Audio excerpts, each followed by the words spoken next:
You're listening to I Have Some Notes, a podcast supported by listeners like you.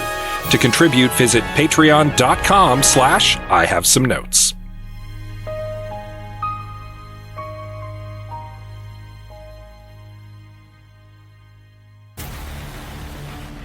How about this? The Americans and Russians aboard the International Space Station find themselves pitted against each other when their respective countries go to war. It's a claustrophobic thriller that mirrors the Cold War, has bodies dropping like a slasher flick, and is set to a backdrop of fabulous space vistas. Oh, I love it. Who's going to star in it? No one you've ever heard of. And who's going to pen the script? A guy with 0 writing credits before this. What about the director? A documentarian best known for filming sad orcas. Oh, God, I have some notes.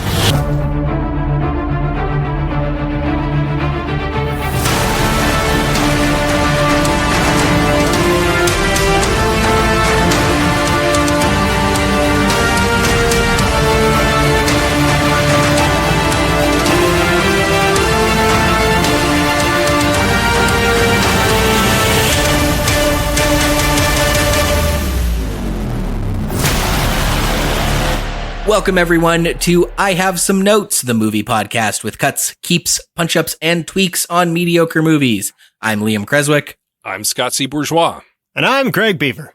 And today we are discussing I.S.S. Short for International Space Station. I legitimately had a couple people when I was like, oh, we're doing I.S.S. for our next movie, like raise an eyebrow, like what? Yeah. It's like it's a movie that takes place on the International Space Station. And funnily enough, it's amusing that the intro that we always have a pitch. Liam often writes them because he's very funny. A conversation I had with a friend literally today basically went this way when I was like, we just watched I.S.S. where I have some notes. He was like, oh, I don't know I've ever heard of that. Who's in it? And I was like, television actors, probably no one you've ever heard of. He was like, oh, who wrote it? Someone who's never really written anything before. Oh, who's the director? No one I've ever heard of. There's probably a reason you've never heard of this movie. Yeah. I mean, it was also released in January of 2024, and anytime movies come out in January, it tells you everything you need to know about the film. Yeah. So. Yeah, and it's fine. Yeah, it's fine. I guess I felt most disappointed by how much potential is squandered, because it's a pretty good premise. Like, the elevator pitch for this is 10 out of 10. It is kind of the quintessential I Have Some Notes movie. You know, it's got like killer premise, okay execution, I would say, but just flawed enough that it makes our lives pretty easy that we're going to be able to have a lot of fun playing with this, because I think there's lots of ways to make this a much better movie. Agreed. And had any of you seen this before today? Yeah, no. I had. Yeah, you seen once? No, I had never seen it before. And then the other question I had, just in relation to like experience with the material, have you guys ever been to space before? Yes, multiple times. Okay, nice. Oh, I'm jealous. It's on my bucket list. That's so cool. Did you get to go up with Katy Perry? Yeah, I was going to say, I just call up frequent listener of the show, Jeff Bezos, and he's really cool. You guys should too. I don't know why you haven't. Big fan of the show. We get him as a guest. He can talk about the James Bond reboot that's coming up. No, I've never been. I've only been to space in my video games. Yeah. I will say, though, like, one of the reasons I didn't watch this film before today was because I kind of bounced off the premise. And I know I'm not the only person who did. I might be getting slightly ahead of the podcast here, but a good friend of the show, Robin from Cinematological, wrote essays about all of the problems he had with this movie, because he very much bounced off the premise, and then also is just enough of a science nerd that he hated everything that was going on. And yeah, like, I think you're right. The elevator pitch is good. It's just the actual logic of what would the scientists do on the station in this scenario. I don't buy that they would do what happens in the film. And so that's why it took me a while for the film to buy me in a little bit. And I mean, by about halfway, I was kind of enjoying it. It was fine. But yeah, like that's the main reason I had never watched it before now, is because I was just like, I don't buy the premise. I think that if war happened on Earth and scientists were stranded in space, they would not be killing each other. They'd be trying to solve the problem of how are we going to survive and get back down to Earth, which in itself would be a great premise for a movie. Yeah. This is going to be really one of my fixes, but I'll say it now. I think you're correct that is not how scientists would behave. And I think the inciting incident for this movie should be the same kind of inciting incident a lot of scenes in zombie movies are, where like everyone agrees we're not going to succumb to our baser instincts. And then someone panics, someone sees it, does something. And because that's also every episode of Doctor Who, where like he shows up, he's like, everybody, let's cooler heads will prevail. And then one person panics. There's actually a great Doctor Who line where he's like, there's nothing scarier in the universe than a scared human. Yeah. And I mean, there is some of that baked into the existing plot. And I feel like that's a theme that they're going for a little bit. It's not handled very well by the script. Because it's even foreshadowed with the mice, right? Why were the mice biting each other? What happened? Well, they were freaking out. Mm-hmm. But the script, I don't think, does a very good job of doing the work of layering that in. So like I can see it, but yeah. I don't think that it's very well executed in that sense. Precisely. It was directed by Gabriella Copperthwaite, which is also the documentarian for the movie Blackfish about all the sad or abused orcas at SeaWorld. That's her other big claim to fame. She won a BAFTA for it. Mm-hmm. But yeah, sad orca documentary and this, and some TV. I hear it's great. I have not seen it because I think it would just bum me out way too much. I have seen it, but I don't know. It's one of those movies where I don't be like, it's bad. It's just like, I watched it and was like, yeah, it's a drag. Written by a fella named Nick Schaefer, who, yes, even after this movie, which is a couple years old, has no other writing credits to his name, which is a shame. I think that this is a fine entry level effort, and they do an okay job with it. And I think that given more opportunities to write, he'd probably get better. Nick, write some more stuff, dude. Don't let us picking on your movie today dissuade you from writing more stuff. Take it as an opportunity. I'm encouraging you. Go write some more stuff. I want to see what you do next. Especially if this was his premise and he, that's also the kind of thing I could see someone, pitched this and then they handed it off to like a jobber of a writer. Yeah. I would assume that it's his. Yeah, I would assume it's his premise just because there's no story by. Right. That's usually what happens in that situation. So write some more sci-fi thrillers, dude. Yeah. Let's see what you got. It stars Ariana DeBose as Dr. Kira Forrester, who's an American astronaut. Chris Messina as Gordon Barrett, another American astronaut. John Gallagher Jr. as Christian Campbell, an American astronaut as well, just for when we start talking about stuff. Because it's really, it's a 3-on-3 is kind of the story. So if you haven't seen this movie, it's 3 Americans versus 3 Russians. Masha Mashkova as Ranika Yetrov, a Russian cosmonaut. Kostaronin as Nikolai Pulov, a Russian cosmonaut, and Pilu Azbek as Alexei Pulov, a Russian cosmonaut. Also, Pilu Azbek, the Michael Shannon we have at home. Yeah, I mean, the cast does pretty okay work with what they've got. I actually disagree. Really? I was even trying to think throughout I have some notes history, how often do we blame the actors? And it's not often.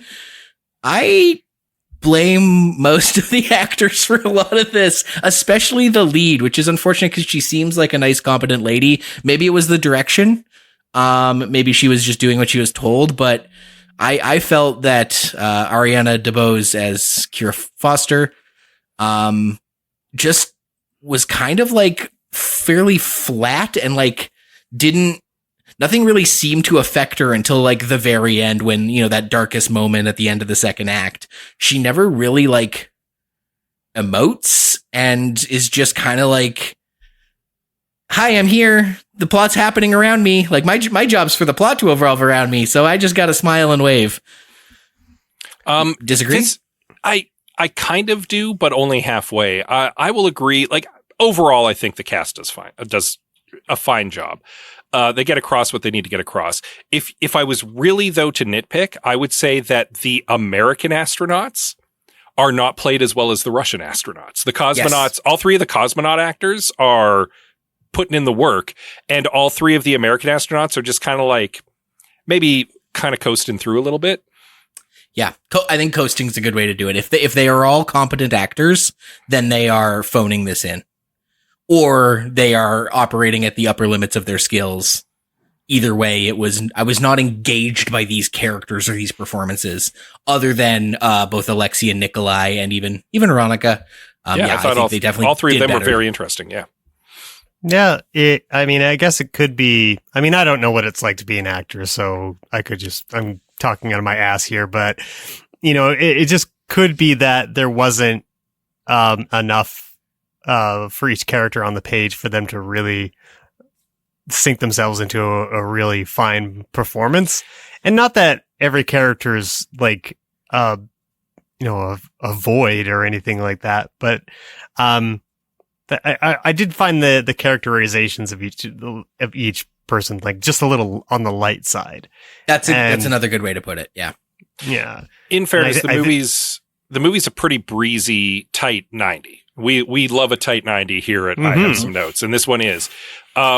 And it's a thriller, and after you get through the initial setup where we get an opportunity to see everybody be in a nice big happy family, and then things start to break down, there's not a lot of time for characterization. So everybody's got like one or two really broad, very recognizable character traits, and then they just kind of like coast on that. Mm-hmm. So, and I mean, I think that's just a casualty of how tight the movie is. And this is by no means me suggesting this movie be any longer. This is definitely not one that I'm going to be like, this should have been a 12-episode Netflix miniseries. Hell no. Some other compliments I'd like to give before we get into the notes. I thought I really bought the zero-G effect, and only a few times was I trying to think, how did they shoot this? But mostly just fully bought in that we were in seeing people standing in zero gravity or existing in zero gravity. And I like that early on, the camera is wobbly. Like it's a bit of a POV camera, kind of like an episode of Succession, but it's wiggling back and forth. Like it's also in zero G, except for certain moments when either the character we're looking at is very much holding in place, or it would just otherwise be distracting. Cause like the moment I noticed it go away was when Veronica, it's Veronica with a W, sort of jumps, Foster in her sleeping pod and is like, we got to trust each other. It's a trust thing. And I noticed the camera stopped wiggling there. And I think cause it was such a dramatic and important scene. But definitely that whole first act, the camera's just like floating in a way that was really satisfying, to sort of, I've seen POV, I've seen, non-steady cam, handheld camera work, but I've never seen it floating in zero G. There's a version of this movie, and this is by no means one of my pitches for a fix, and this is not something that I thought of until literally this moment. There are cameras all over the International Space Station. We see some shots in this film from that perspective. There's a version of this movie which would have been completely shot from the perspective of like the onboard cameras, and that could have been pretty neat, actually. We might have lost some of those dramatic close-up moments, but I think that there's a version of this where that might have worked. I think you're right, but I think the script and the acting would have need to be way better. Yeah, way better. Because I think a lot of hard work gets done by just good close-ups and good inserts of people fighting over knives and shit. Like, for sure. I don't disagree with you. And again, that was something that just came to me right now, but I would be interested to see a thriller on a space station entirely from the view of like the security cameras. Yeah. And the shots we get from security cameras really do add quite a bit. I was quite taken with that choice to pepper those in. For sure. Yeah. Yeah, I largely agree with you, Liam. Like, for a low to mid budget movie, I thought the low gravity effects were really well done. Aaron and I were laughing that, you could tell, the limits of the budget because every character either had short hair or their hair was all tied up, because in Zero G, their hair does do pretty wild things, and that would have been. I hadn't even thought of that. Yeah. so they were smart about how they were going about keeping everything nice and tight and looking fairly realistic. So I appreciated that. Yeah. I know some of our listeners had some issues with the Zero G.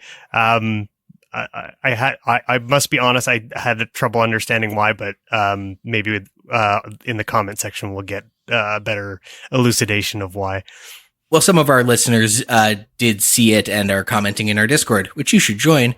But if you're not familiar with the ins and outs of this plot, here is the summary.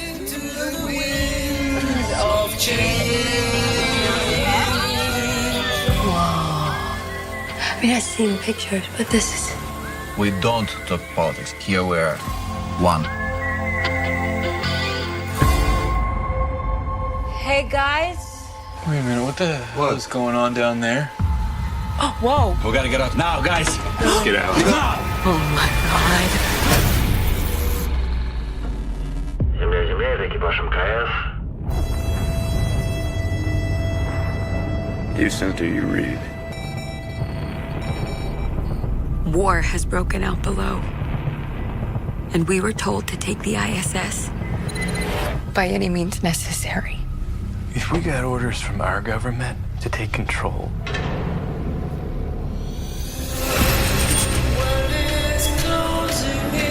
What do you suggest we do now?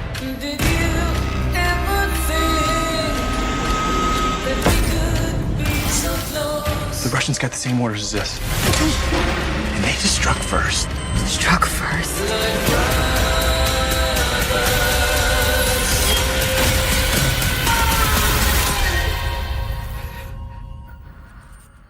It's astronaut Dr. Kira Foster's first time aboard the International Space Station, and upon arrival, she gets right to the important work of meeting her crewmates, preparing her research, and learning things about the operation that you would assume were covered in her training.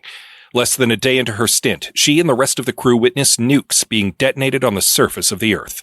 War has broken out between the USA and Russia, and the American and Russian astronauts are instructed by their respective governments to take control of the ISS by any means necessary. Tensions rise and suspicions fester, just in time for American astronaut Gordon Barrett to conduct a spacewalk. Those damn duplicitous Russians make the first move and flick Barrett off the side of the space station with the giant mechanical arm. Now it's 2 Yanks to 3 Ruskies, but secret romances, a desperate father, and a distraction play gone awry create a powder keg of violence and distrust. Can the bafflingly level-headed Dr. Foster survive long enough to take precious radiation research back to the scorched earth below, or will the crew succumb to mutually assured destruction? If I may, before we get into some of the more negative critiques of this movie, I would like to go to bat for it just for a little bit. And most of my reasoning surrounds a fairly nice scene towards the beginning when Kira has gone on board the space station and the entire crew has had a nice dinner together, shared some booze, which I didn't know was you must not be allowed to do that. I'm sure you can't bring booze onto the ISS, but hey, whatever. And then they go into, sorry, Liam, you said it before the show started. What is the dome called? The big window? Cupola. The cupola. So the crew all goes into the cupola, and this is Kira's first time in there, and they look up at the Earth and just, sit there and drink in the beauty of it for a second.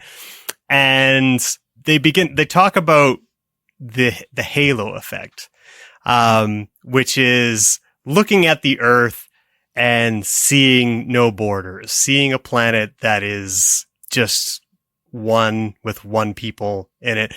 And it's a great little scene because you get Veronica, who is very much a character who does not see borders, right? And she's sort of a proponent of this viewpoint that she really felt the halo effect. Whereas Kira, is having it explained to her, and then a couple people like the Russians say, "Oh, you know, she's not feeling it," and she kind of gives like an unconvincing, like, "No, I feel it," right?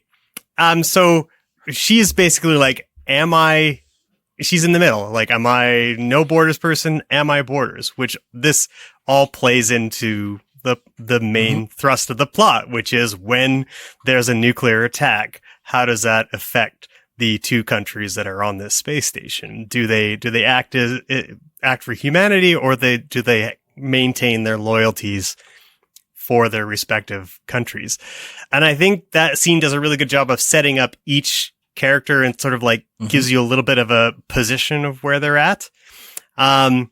And then the very last scene, when it's just Kira and I don't remember which Russian it is. It's kind of like Alexei, the little sad guy. The last thing they say is like, where, like they've gone through all the violence. They've grabbed the radiation treatment. Now they're heading back to Earth. And the last thing they say is, where are we going? Wherever. So in the last moments, that's basically the choice they've made. Of like, the borders don't matter, right? So is it a world beating plot? No. Is it like, but it is at least reasonably competent filmmaking. And in a thriller, that's like, that level is all you really need. And then the rest is just execution around the excitement. And I think that's mostly where the movie tends to fall apart. And I also like this little touch with, Dr. or the Christian, right? He's got this little, Rubik's Cube type thing that he fiddles with. And in the moments after the nuclear bombs are dropped and they're trying to figure out what has just happened, he's flicking around with it. And someone's like, "Hey, do you think that's the right time for this?" And it's a good illustration of like, he's not coping with this at all very well, right? And then that informs his character later because he really does a poor job of coping with this situation, right? Yeah, he and that little thing comes into play later when he uses it as a distraction to distract the Russians. So, just a few little nice things in the plot that I always appreciate. So those are the good things, but there's probably a lot to not love. But what did you guys like about it? Well, yeah, I like I said, I did like the zero G effects. Also, I'm sorry to be a pedant, but I'm compelled. It's the overview effect. The halo effect is a cognitive bias where positive impressions of a person, company, or a brand in one area influences your feelings about them in other areas. Okay. I'm sorry I got that wrong. I'm pretty sure the movie gets it right, though.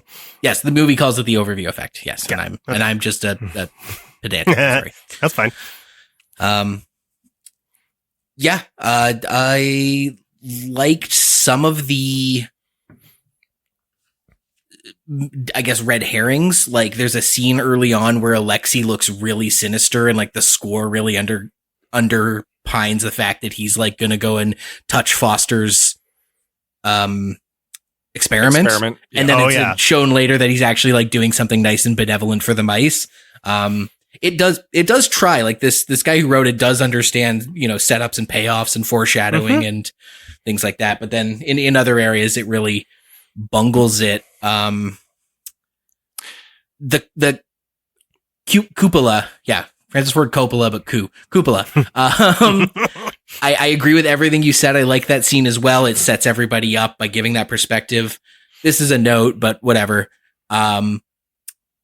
I really wish that when Alexei has his change of heart and realizes he's got to work with Foster, if he had that revelation, or any character who needed to have a heel to face turn, did it in the cupola. It's only there at the very beginning and then the very end. And I really wish someone's someone who had otherwise been hostile, violent, suspicious, anxious goes, takes a breath, gets the overview effect, and then comes back down just in time to help Kira from someone who didn't have such a revelation. Right. Yeah. No, that would be great. I appreciate that the movie has a message that it's trying to convey. It's real easy to make a thriller just for a thriller's sake. And it on paper, this could have just been a slasher movie in space, right? Mm-hmm. Like that's, and someone in Hollywood would have said, shut up and take my money, and away you go. But the fact that they made a taut thriller on the International Space Station and then also tried to have some meaning to it, I appreciate that. Mm-hmm. I like a movie that's trying to tell me something. I like a movie that has subtext to it.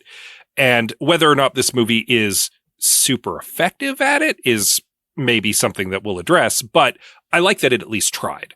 Because again, this could have just been a thriller for a thriller's sake, and it's not. Yeah.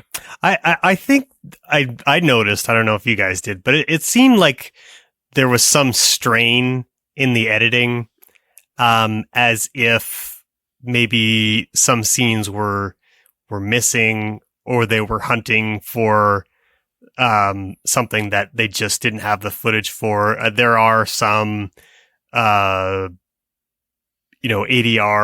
plot explanations here and there. It's not terrible, but it does. They do tend to come at critical times, and I think that's usually a sign that something was missed somewhere, whether it was in the script or in the shooting process. I'm not sure. I would have an example.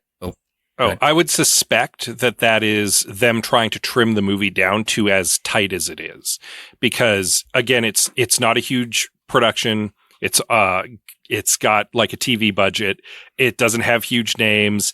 It's not releasing wide. Like it's. Mm-hmm. My feeling is that there were production notes that were saying make it tighter, make it shorter, make it tighter, and that there are some scenes that maybe hit the cutting room floor, and then a little bit of important connective tissue was added in post. Yeah, I mean that's certainly possible. It feels there's places where it feels messy enough that I don't know. But my instinct is that they were searching for something they didn't have. Yeah, like when you go to you make a mistake and then you go to like wipe the smear away and you just make it worse, and you keep touching it and you keep making it worse. Are there any scenes that you have as an example of that? Because I think I have one, but was there a beat the one that immediately comes to mind is Gordon's re-entry into the ISS after he's been flicked away, and then it turns out he's not actually dead, and then he's saved by Alexei.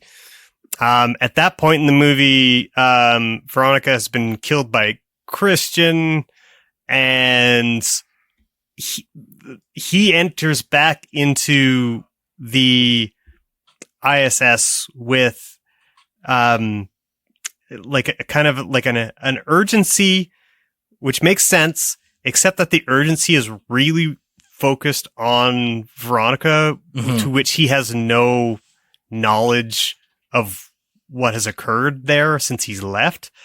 So I found that to be really like out of step, and maybe there was some things missing there that it definitely felt like they were trying to find tension in the edit rather than what they had.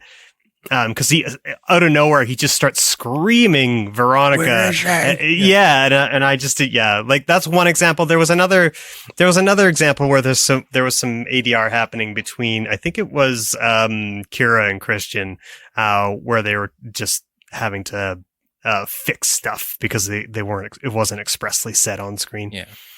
See, it's interesting you said Gordon coming back, because what really jarred me and made me think there was like a beat missing from notes or lack of, good usable footage or what have you, was why does Gordon go on a solo spacewalk right when everybody is as tight butthole tension as they can be? Like everyone's on edge, and he's like, I guess I better go do this alone. And a character even says, it's an incredible breach of protocol. And it's like, well, why are you guys breaching protocol at such a tight time? And also he's doing his tether and he has to like completely untether himself. I've never been on the space station, but I have to assume zero tolerance for untethering yourself. Like there's just like, don't untether yourself even in the best of times, even if everyone's getting along well. Don't do that. It turns out not obeying safety standards aboard an object floating through space is a great way to end up dead. Yeah. And I found that very confusing. I'm like, this is just happening to create, an opportunity for him to die when there's so many better ways they could have put him in a precarious position. Yeah. Not even by his own hand. Even with someone else on the spacewalk with him, something could have happened. One of the Russians could have gone out with him and sabotaged his tether, and it would have seemed less contrived than what happened. Contrived is exactly the word. It did feel contrived. Like you could see what was happening from the moment somebody suggested someone's going to have to go out and fix the antenna. Nita and I both exchanged a look like, oh, yeah, he's being set up. And then every step of the way, it's like he's being set up. And then the very obvious thing happened. Yeah. Sure enough, he was set up. Yeah. Like there was a less clumsy way to do that. Yeah. I think, the fact that he didn't have enough tether, I don't know, strains credulity a little bit. Like if there's an important piece of equipment, you would think that the ISS would have long enough tether for you to be able to go out and get to it. But I guess maybe in the movie's logic, like he's not supposed to be out there alone, so he wouldn't be the only one exchanging the tether hooks. So I guess maybe I can forgive that a little bit. There's other things that's not adequately explained, so it seems contrived. Fair enough. Yeah, like if I have to headcanon it a little bit, that's a fair critique, I think. There were a couple other things that bothered me in that way, and one of them is fairly crucial to the plot, which is I don't feel like radiation research would go over particularly well in space. I mean, like if I think you're generally trying to avoid radiation, so inside your ship, that's usually bad. But I also think that like I just couldn't come up with a reason why it would be advantageous to do. And I'm an idiot. I'm not a scientist. I have no idea. Maybe this makes perfect sense to someone. And this could be me headcanoning something. And so maybe this is another thing that needed more explanation. But there's a lot of radiation in space, much more than on Earth, because our atmosphere shields us from that. That is a part of my fixes, believe it or not. So there you go. Yeah. But I think like if it's radiation research, and presumably the Russians are doing this because they know that they're going to attack the United States, right? And they're aware that they're going to be attacked in kind, so they are attempting to ensure that they have ways of keeping them at the very least their leaders healthy. I guess the thing is, like, if that's what you're doing, if you're trying to guard against the radiation from some kind of attack, that is like a medical lab that would happen on Earth, not in space, and it certainly wouldn't happen with one person in space.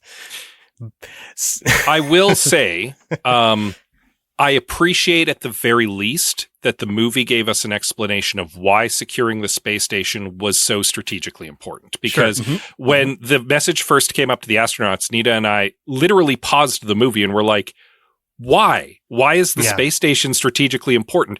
There's no reason why it would be.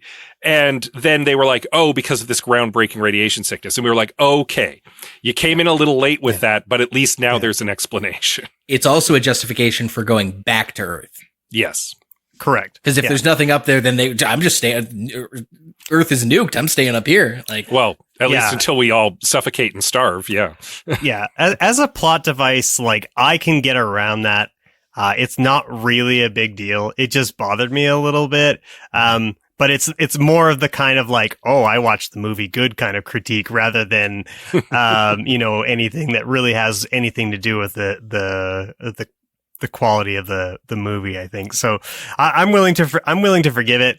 But it did bug me a little bit, but I do have a fix for it that I think would make just a little bit more sense in the long run, and wouldn't have someone like me going, is that really what they would do in space?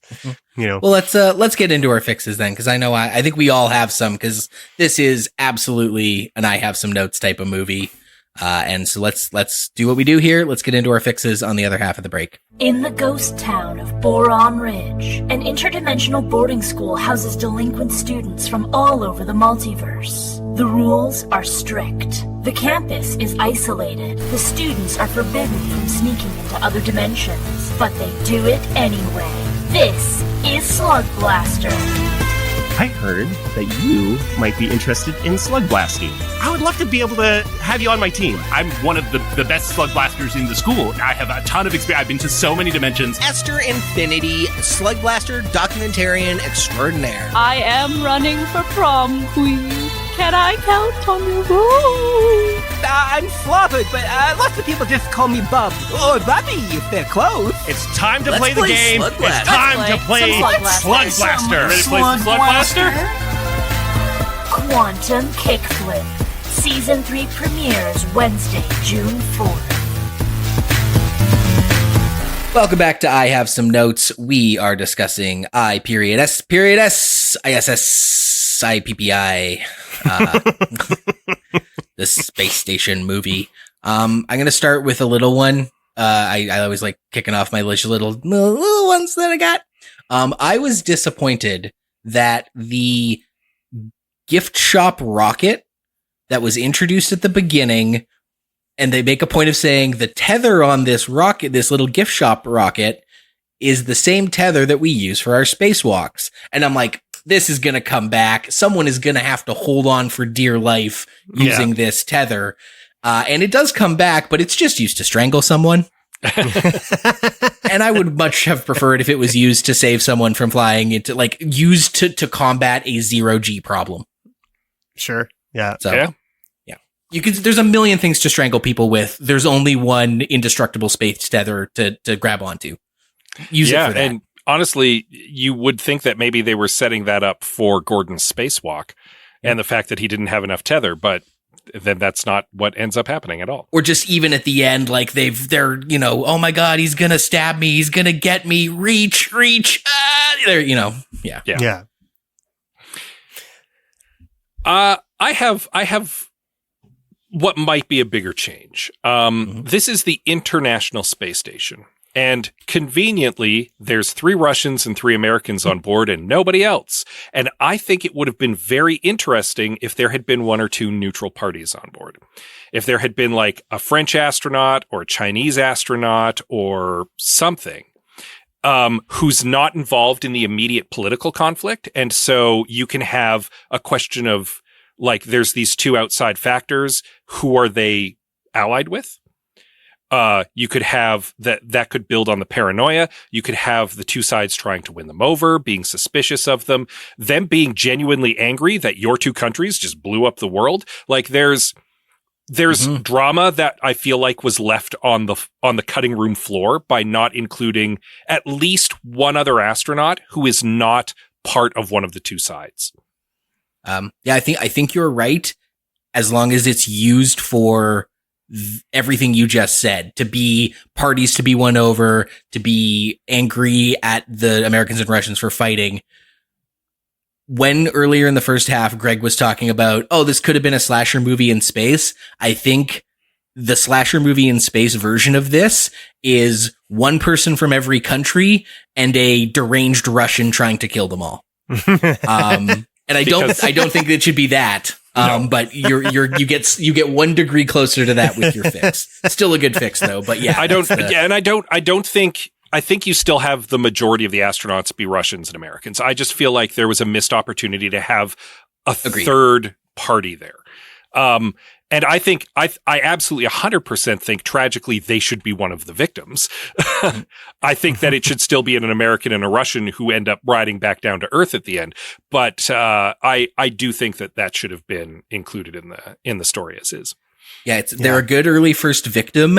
and they're a good person. Like, because as a third party, not only are they a third voice of reason, but they can be a third X factor. So like maybe it's a Chinese guy who has been not playing ball the whole movie, but he's the one having a hard time who makes plans to escape in the Suez. The getaway ship. Soyuz. It's not Suez. Soyuz. You know, he's not doing any of the politics, but he is the one who's scheming to get away in the Soyuz by himself and ruin the one life capsule for everybody. I do like that Christian is planning to make a run for it because he's got his family back home that he's worried about. But I'm also okay with that. I also like the idea of if you wanted to even have two people having like the French astronaut, I don't know, trying to be the voice of reason and trying to be a peacemaker and then being like the first victim. And that escalates things immediately. And it could be like a total accident. Like this was not supposed to happen, but things got heated and there was, because we're in a space station floating through space and there's so many dangerous things, something happens, something goes wrong and they end up getting spaced or burned or something. And that immediately escalates the tension. Well, those guys killed that person. Oh, well, no, we don't know. It looked like an accident, but can you trust that it was an accident? They're trying to thin out the numbers because they know that he was on our side. Like it amps up the paranoia. It kind of sets the stage for more to come. So yeah. One of my main fixes is to mess with the amount of time that Kira has been on the station. Like, it's fine for us to see her get onto the station, and her being one of the astronauts that hasn't had a tour on duty on the ISS before.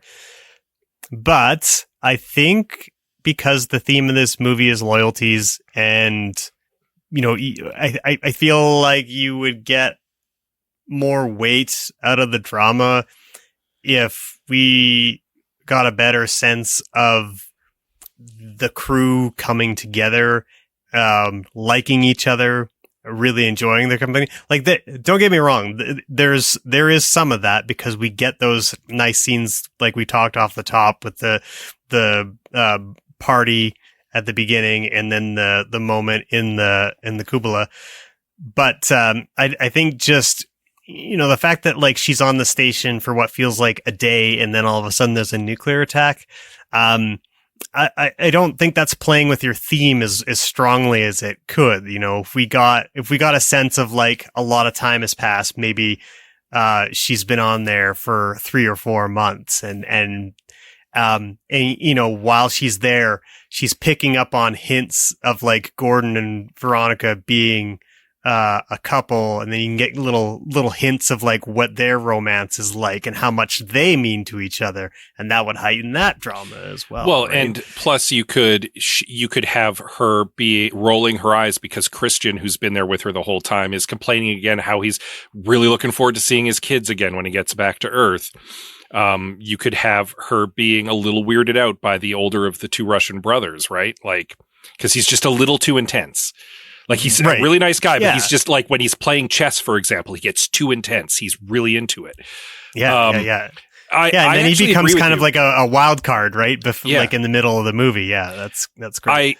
I like that because you're right. The timing of the nuclear attack is another little contrivance. And I see what the movie's intention is. It's making her new so that we can follow her and get all the exposition and learn about what's going on with the space station. But I think that a script that had gone through 2 more revisions could have done a good job of showing us that, even with her having already been there for 3 months. Yeah. I entirely agree. Yeah, like the passage of time could be shown through I don't even think there needs to be passage of time. I don't even think that you need to have her arrive at the beginning and then like cut to 3 months later. I think you just open the movie in media res and just she's still our focal character. So you still follow her through like the beginning of her day. And while she's doing that, we get our introduction as she stops to get some breakfast. And so we meet someone in the breakfast area, and then she moves over to the computer area and she talks to Gordon, who's like mission commanding. And then she goes over and like has her breakfast in the cupola where she runs into someone else and they talk about the observer effect and stuff. Like you can still have all that without her having to be brand new, right? Yeah. Mm-hmm. Also, I realized they leave some potential drama on the table, like maybe even something that could stoke Christian's desire to go home and leave them behind. Early on, they get her first day on the space station, and Christian's like, "Do you want to call your family?" And she's like, "Nah, I'm fine." And it's never brought up why she doesn't want to call her family or talk to anyone on Earth. And I just, that was just like an idea that was never, I didn't want to say introduced and never paid off, because it wasn't even really introduced. It's just, for some reason, she has no loved ones. It is a little paid off, because she does explain later on that she's got nothing but like an ex at home, because her best friend and her fiance both cheated on her, and she just noped out. So she's just really got nobody. She literally says at one point, "All I've got is my work and my research, and that's just good enough." Oh, okay, fair enough. Forget. So it does a little get paid. No, it does get a little paid off, but it could be paid off better for sure. If Christian later was like, "You don't even you don't know what it's like. You told me you have no one back home." Well, I do. So I gotta let me in this capsule. Yeah. Yeah, for sure. It could have been paid off better. Absolutely. Yeah. I think the other little bit of drama that could have been paid off better is that Christian basically murders Veronica. I mean, like he way overreacts, I think, to the situation personally, and ends up killing her. And when Gordon does get back onto the space station, we never really get the two of them facing off, and that dramatic irony of like what we know and what Gordon doesn't. So I think that would have been a great opportunity for Christian to continue his heel turn by just straight up lying to Gordon about what happened to Veronica, and that is what sets him off to go screaming towards the Russians, shouting Veronica over and over again. And then Gordon and the other Russian, the true, tried and true Russian, I can't remember his name, Nikolai Alexei. Yeah. They have their little, what did they have? It was like a drill versus a knife, a screwdriver. a screwdriver. Right. Yeah. They have that little fight. Yeah, because it would have been very easy for him to contrive like, "Oh, well, Nikolai tried to kill you and Veronica tried to stop him and he killed her. He killed her so that he could take you off the board and take over the station." And then Gordon has no reason not to trust Christian, even though it's been previously established that Nikolai is his best friend. I mean, I guess, like, I see what you're saying, but I wonder if this is maybe some of the problems that the scriptwriter ran into. Gordon already has plenty of good reason to try to go fight the Russians because they flicked him off the side of the space station. So, like, the Veronica of it all almost doesn't matter. But like, I think you're right. It shouldn't matter between Gordon and the Russians, but it should matter between Gordon and Christian. Yeah. Because when Gordon comes back on, that's like a great opportunity for Christian to get what he wants, which is essentially to take over the station and get the hell off of it, right? You're like, yeah, exactly. So speaking of Christian wanting to get the hell off of it, this is a note that I have that I would like cleared up.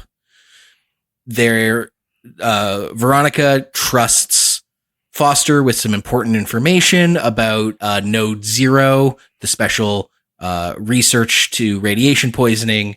And then Foster says right to Christian later, it's like, "I need your help to find Node 0. Veronica told me it's like precious research." And he goes, "Well, there is no Node 0. Oh my God, she lied." And off they go. Fine, whatever. But then later, when it becomes evident that Christian plans to escape in the Soyuz, I don't understand when Christian made the decision he wants to escape at the expense of everyone else in relation to lying ? About Node 0. Oh, because it seemed pretty clear to me he lied about it, but I agree with you. It's unclear when he made the decision to betray everybody. Like, did he get that information from Kira and be like, oh, of course, Node Zero, that's going to be the thing everyone wants back on home. That's my ticket out of here. Or did he decide that did he decide it in the moment and then lie? Did he decide that hours later when he was running out of options? Did he decide that as soon as, he was trying to get Kira on his side, before she even mentions Node Zero and talks to Veronica? It's not clear when he makes that backstabby decision, and I wish it was.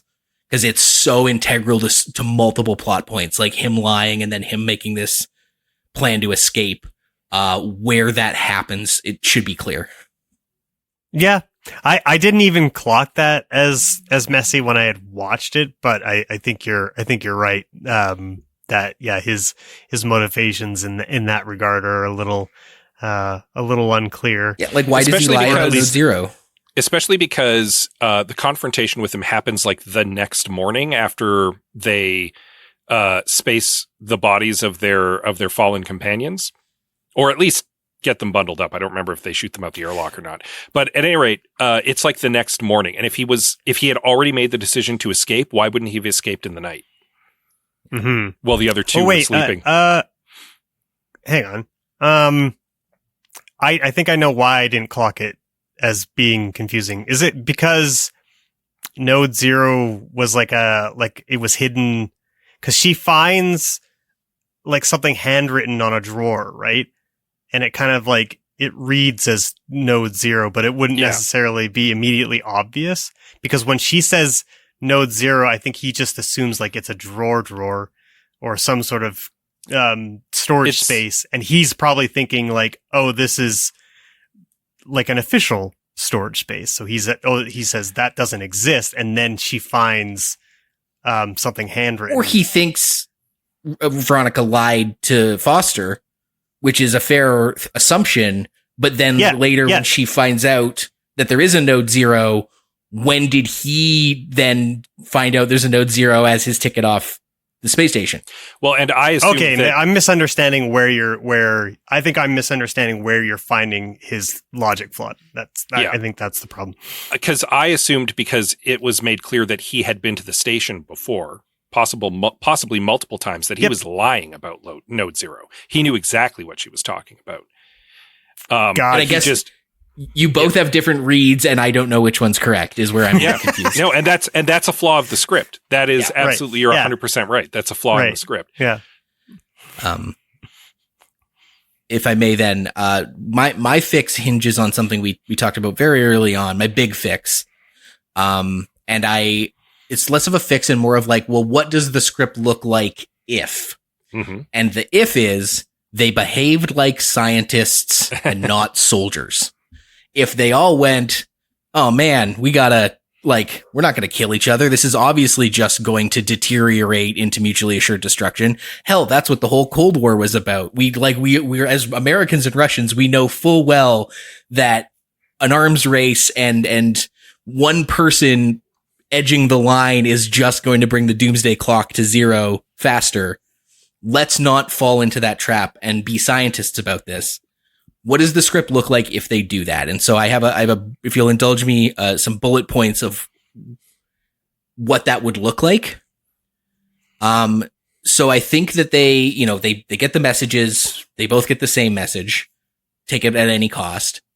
Everybody sits in the awkwardness for a bit. Everybody's tight butthole and anxious until someone goes, and maybe it's a French or Chinese person, an astronaut, goes, okay, elephant in the room. You guys got told to capture the space station, right? We got told to capture the space station. That's nonsense. We're scientists. We're better than this. We're better than this. And they go, yes, we are better than this. We are all better than this, right? And then some looming music over Nikolai as he's like, yeah, I'm better than this. And they agree to cooperate in spite of their instructions.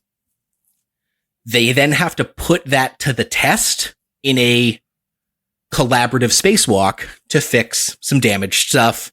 And it is on that spacewalk that somebody, crime of opportunity, sees a chance to oust Gordon, whether that's the person on the spacewalk with him untethering him, or the person working the arm giving him the flick, and then the Russian on the spacewalk outside with him when that happens, coming back in and going, he untethered himself. I don't know what the hell was up with that. It definitely wasn't my buddy flicking him with the arm. Mm-hmm. And I think it everything else more or less plays out the same, but it's just a more genuine. First of all, it's a genuine way to kill Gordon that's less contrived, and it gives us that kind of like, what would scientists do? Better angels of our nature, and then one person has that crisis of conscience and slips up and doesn't tell the crew they've been bit by the zombie. You know, they make that one selfish choice that begins the spiral, right? Right. I like that. I like there is a version of this movie where there is no political thriller, and it's entirely a science thriller of the scientists working together to try to solve competency porn, if you will. Very smart people trying to solve the problem of how do we survive long term and how do we get back to Earth with like no mission control and everything blown up down there. And I think that your initial pitch leads into that in an interesting way. But if you want to keep it a taut thriller, I like Christian as the villain. I hate to say it, but I like one of the Americans being the one who breaks, because he's got huge stakes back at home. He's got 2 little girls, and he's willing to betray and kill everyone to get back to them, because his motivation is very understandable and still absolutely bonkers wrong. And that's a very Doctor Who thing too, where again, it's one person who breaks because they're dead, but I want to see my mom. Yeah. And then things escalate from there. Or he's the one stirring the pot so that he has an opportunity to escape. I kind of like that rather than have just pinning it on the Russian. And to be clear, I'm okay with there being a villain on both sides too. I'm okay with Nikolai being a patriot and Christian being a desperate father, and both of them making wrong choices as a result and screwing everything up. The other sort of bullet points that I have to follow this is something I think that the movie doesn't capitalize on, is if everyone's trying to be on their best behavior and one person succumbs to their lesser instincts and there's a traitor on board. Kicks off the downward spiral. And Veronica is one of the first people to die, or she literally is the first one to die or the French scientist that we've stuck on board. Yeah. But the movie as written, it basically leaves Kira on board with 2 angry American men and 2 angry Russian men. And now you've got 4 guys who are just full bloodlust, and all 4 of them are equally deranged and ready to start throwing hands. And she's kind of stuck in the middle with the one feminine voice of reason now with a caved in skull. And then, you know, it's 2-on-2 with Kira in the middle. An American and a Russian kill each other, kind of like they do in the movie. Like they end up both killing each other.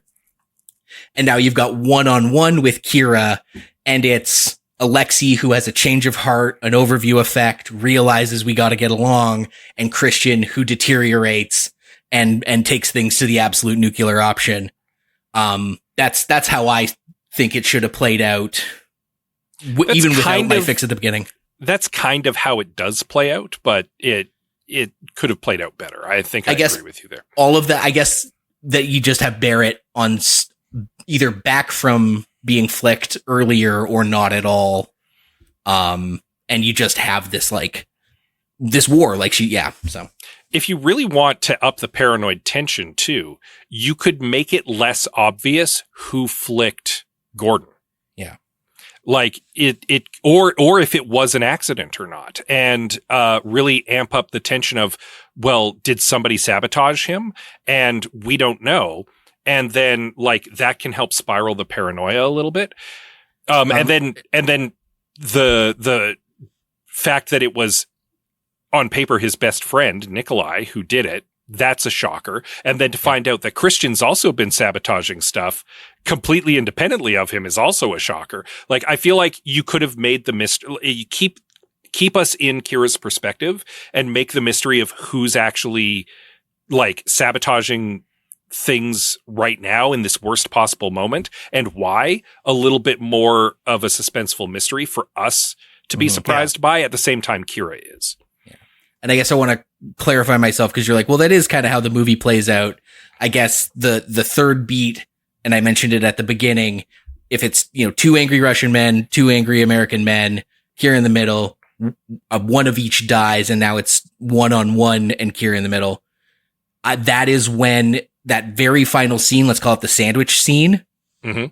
The sandwich scene happens without Alexei in the room. Alexei is in the cupola having a change of heart, and he comes back down just in time to see Christian and Kira being like, yeah, we're cool. Yeah, you're not trying to sneak out, are you? Yeah, whose knife is that? Can I have the knife? Just in time to save her from a guy who has fallen to his lesser nature while he was having his change of heart in the change of heart chamber. That's why I phrased it that way. Okay, yeah. I like that. I like changing where they are for a little bit rather than him being in the that room. last sandwich scene was kind of where I fully was like, okay, this is now disappointing because they're like giving each other knowing looks, and I'm like, who's giving knowing looks to who, and who knows what, and who trusts who? Because it's very vague in that sandwich scene. Oh, did it really? Because I didn't think that scene was great, but I mean, like she used the 3 knocks to get Alexei's attention. I think it was, I felt anyway that it was pretty clear that she was trying to communicate to him that, they needed to take him out, basically. And then that essentially happens. And maybe that's part of the why it's not the greatest of scenes because Alexei's change of heart isn't internal, it's external. And he should have it internally to justify the overview effect in the cupola. Yeah. I'm okay with that. Yeah, and I don't think, like, I don't really understand why he's just kind of sitting there, with Christian in the first place, just looking forlorn. Like, I don't know. Like, obviously a lot of bad shit just went down, but them just kind of like hanging out together didn't really make a lot of sense to me. Yeah, him having. There's a couple reasons why that scene kind of misfires for me. Number one, if he's already made the decision that he's going to betray Alexei and Kira, and he's alone with Alexei with his back turned to him and a knife, you think he would have taken the opportunity to take out Alexei there and then just tell Kira, I don't know where he went. Who knows? He might be sneaking around trying to kill us right now. Number two, if he had already made the decision to escape, why didn't he escape in the night while everyone was asleep? Because that's the next morning, and he's already loaded up the capsule to go. Yeah. So why didn't he just go? Because who would have stopped him? Third option, which is kind of where I thought. I don't want to say I thought it the whole scene, but the first couple beats of that scene, did him and Alexei collude and go, oh, you know what, man? We've been on the space station for a while. I want to get back to my family. You want to get back to yours. This chick doesn't have anyone she cares about back home. Now that there's only 3 of us, let's you and me escape back to Earth. Bygones be bygones and leave Kira alone. And now now it's no longer political. It's just like, oh my God, these two, it's a 2-on-3 and they're closer to the door than I am. I don't think it should be that, but that was the other sort of one of the things I thought was maybe in play in that scene when they're all giving each other knowing looks and secret knocks. Yeah. Was the Soyuz like a 2-person vehicle only? I believe so. Specifically yes. 2. Okay. Yeah. Which is when I'm like, 3 people next to a 2-door escape pod. Right. There's your drama. Like, yeah. Yeah. Nope, one guy's going to take it alone. Okay. Yeah, it's poorly communicated what's going on, what his decision was in that moment. And I think you're right. I think it could have been done a little better. Maybe there is a missing scene there, which we add in where he does approach Alexei and makes that pitch to him. And we don't know if Alexei's going to go along with it. And Alexei goes to the cupola to think about it. And that's when Kira and Christian have their confrontation. And when Alexei comes back, he's made the decision that he's not willing to do that.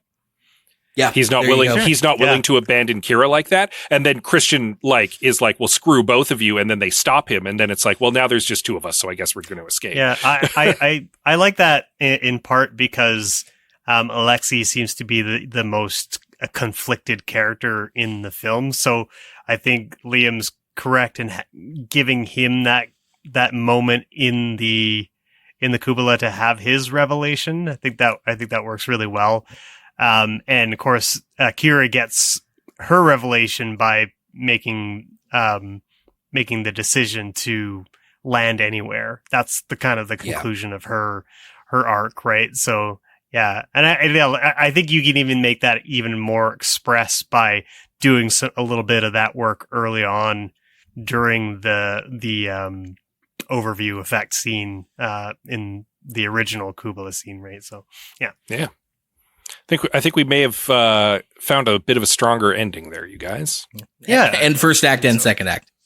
Also, and a couple extra characters to add a bit more tension, and to play on the no borders theme a little bit more. Yeah. And speaking of characters, our listeners, oh, what a bunch of characters! They've got comments. Thank you to everyone who submitted their thoughts when we solicit them over on our social medias or in our Discord channel. Yeah, we got a lot of them for this one, and more than we could reasonably put in the episode. So, well, there's also like a lot of conversation that is really difficult to play out, in this section. But yeah, there was, if you want to see the whole exchange, it was actually a pretty interesting conversation. You could just head over to our Discord channel and jump right into the Armchair Screenwriters channel. But a little freeze-dried taste of that conversation sounds a little like this. Josh Scar says, a fix I've been trying to work on since seeing it in theaters is just making the themes more apparent. This movie is trying to say something, but it gets in its own way through the editing and focus on who can you trust element. More communication from the ground would possibly help. Rather than each side receiving one cryptic message, use the rule of three to convey the desperation of the situation back on Earth and offer subtle hints towards why the ISS has effectively become the battleground for the upper hand in the conflict. The ending also needs to be darker. Kira and Alexei should choose to stay on the ISS as it crashes. Symbolizing that science is for everyone, not just the winning side. Except that means the science is for no one, because then the cure to the radiation sickness gets destroyed in the station. So humanity is doomed because science is for everyone. I don't mind a nihilistic sort of ending, but I'm not sure that that's the necessarily the right choice for this one. Though Josh's rule of threes thing I like, especially because it plays into our idea of Liam's pitch of everybody tries to play it cool at first. So we get these two initial messages where everybody's like, "No, we're good. We're scientists. We are smarter than this. We're not going to do this." And then they get another message and it's more desperate. And that's when the cracks start to show. And then they get a third final message and then communication cuts off. And that helps escalate things to the breaking point. That could work with our fix. So I like that. Robin Taylor says, if I may, sorry, I just want to elaborate on that actually a little.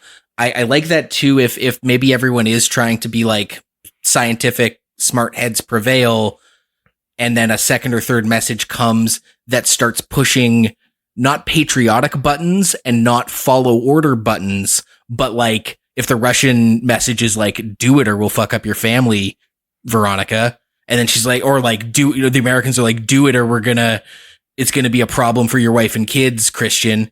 If they're needled by the governments, not their own sense of passion for familyhood or just general distrust of others. The only thing I don't like about that is that it sort of takes away from the no borders kind of theme of the right, because it doesn't become much of a choice anymore. It kind of takes the agency away from them. No, I think making that ultimate choice. I think just the two subsequent messages making it clear that the situation on the ground is very dire.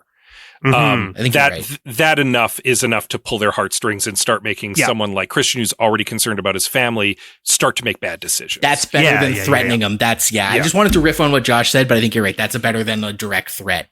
It's more of an implied danger. Robin Taylor says, "I have a hard time buying in right from the start because the idea they sent up a researcher who has never been through the simulator or received any training on how the ISS works or who the crew are or what the expectations are is stupid." Also that the zero-G stuff is all over the place. There are Mayday comms as they enter the station that just disappear. Ground control is on constant communication with the station during operation, so this whole idea that they're an island from the go is dumb. Remember when I said physics are important to verisimilitude? So did this movie. The most fundamental flaw of the movie is that by not having ground control as a constant before the conflict, you have nothing to take away. They are physically isolated, but they have the entirety of multiple nation space agencies keeping them safe. Show that and then take it away. I know it's less easily dramatic to have extraordinarily competent people problem solving in a life-threatening environment, but apparently NASA doesn't train astronauts anymore, that they've been drilled thousands of times not to get emotional because everyone can die. Not going to lie, as a space and NASA nut, this movie pisses me off. Like just surviving the ISS with no ground support and no real way to get to ground without dying from radiation poisoning isn't dramatic enough. I mean, yeah, Robin, we bandied about the idea of there's a version of this movie where it's just them trying to survive as an island and get back to Earth, like The Martian, except on the space station, right? And I think that in itself would be very interesting. Patrick H. Willems, who we've extolled before on the podcast, has a great video on essentially competency porn, why people like movies about people doing their job very well. And that version of this movie would fall into that, and I think could have done quite well for itself. Just watching very smart people make very smart decisions to survive in a dire situation. Yeah, that's fair, but that movie already exists, and it's called The Martian. I like this micro exploration of the Cold War in a claustrophobic setting. That's fair. Yeah, it is. That would be a very different movie than what we got for sure. It wouldn't be. It wouldn't be a thriller. I do love his idea for having taking the ground control away from them the way like that. I think that's a very smart note. Yeah, making that more prevalent through the first part. While we're getting to know the crew, while we're following Kira through her third month on the station in our version, having ground control be constantly like chatting with them and stuff, that would be, and then having that ripped away would be all the more jarring at that point. Yeah. Yeah. And I think it also, like, the more communication you get from ground control between, you know, the Russian communication and the US communication, again, that reinforces all of the border loyalty themes, right? Because you're getting this sense of, you know, what the Russians want of their astronauts and what the Americans want from their astronauts. And what the French and Chinese want from their astronauts. Sure, because we threw in those guys too. Bogo Load says, mostly I think it would work better if they ditched the space station and did Antarctica, but that would leave too much room for people to figure out things and not be crazed by events and pressure. It's basically a space version of a lot of themes from John Carpenter's The Thing and other similar movies, except swap Cure for Doom coming back. Yeah, I guess I don't want to, you know, please keep sending listener comments. Don't want to disagree. But I think the only thing that pitch fixes is the sort of contrived conceit that the ISS is now some sort of asset in a global nuclear war when it really isn't, by giving it a thing that actually would be an asset because it's land. Yeah, I also don't think, this is going to sound weird, that Antarctica is remote enough. And for this premise to work, you really need them stranded off Earth, looking down on it and going, oh no, this is real bad. Yeah, even though the visual of like Earth like turning into like what looks to be a literal lava ball is a bit extreme, you know, because smoke happens even when nuclear bombs go off, and that's more likely what you're going to see in the aftermath. Yeah, I think they were going for like firestorms in the aftermath, but I definitely agree it should have just gotten a lot smokier. Yeah, but I understand that they had this visual that they felt was going to sell the movie, and I can't fault them for wanting to have like a really cool visual for the poster and the trailers, so I'll forgive that. I do want to mention that earlier I had said that I had a slight fix for essentially the MacGuffin, which is that instead of it just being like radiation research, the Russians were basically, you know, make it more science centric and more country agnostic. So it was like more like they were trying to figure out how to get around the radiation problem in space so that we could do long distance travel within our own solar system. So you have the reason why the research could be done in space, but then it suddenly becomes relevant to, and because like maybe going to Mars is sort of like a joint venture between the United States and Russia and a bunch of other countries, so that everybody knows that this is, I guess the only thing that takes away is that maybe this radiation thing isn't really a secret, so to, the way it is in this movie. But I don't know if it has to be. I think there's probably. I also don't know if it's that much of a secret. I mean, I guess it is because she tells her about it, and he doesn't know about Node Zero. Certainly a secret from Kira, but she's only been there for a day. Yeah, I see, and I didn't read that. I read that less as a secret and more as one of the many things she didn't know before getting there.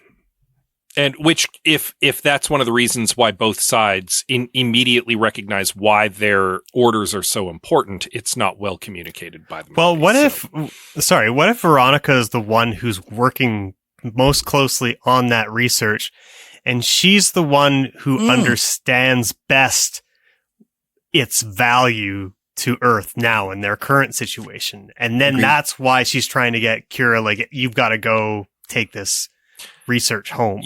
You don't even need to take it away from Alexei necessarily, because you had even previously mentioned, or one of you, I don't remember who said it, there's no reason why a couple of the Russians couldn't have been working on it if it was such important research. So Veronica and Alexei could both have been working on it, with Nikolai being the astronaut who's there as like their mission commander, right? Yeah. It doesn't, I mean, they could all know about it. But maybe the value to and relevance to Earth could be the thing that's not necessarily immediately known. And do you know where that goes in? I actually forgot to mention it in my little bullet points thing.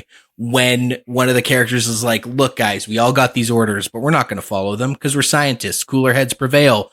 We can't fall to our lesser instincts because we've got this important research that is now very relevant to Earth and what they're going through. That's where you put that information. Sure. Yeah, there's lots of ways to play with it, for sure. Yeah, I think we tightened the screws on this movie a little bit, guys. This definitely feels like a script that just needed like 2 or 3 more drafts. Yeah, it felt like a quintessential I Have Some Notes movie, and that was proven to be entirely correct. Because this is a good time. Fixin' movie. A good time indeed. Well, with that all said, you should maybe give us a little follow somewhere. We are available all over the place. I Have Some Notes at Blue Sky, where I Have Some Notes Pod on Instagram, where I Have Some Notes over on Facebook. But Greg and Liam have already mentioned it. You should come join us on our Discord. That's where all of the best conversation is going on. There was a lot of great conversation about this movie. There's conversations about a lot of upcoming movies. A huge conversation going on right now as we're recording about movies coming up on the end of 2025 that people still haven't seen and want to see. So that's a great time to jump in. You can do that by following the links on the profile on any of our social media accounts or at ihavesomenotes.com. And as always, give us a little rating and review on your podcatcher of choice, because that helps us out. If you really want to help us out, then you should head over to patreon.com/IHaveSomeNotes and become an armchair screenwriter.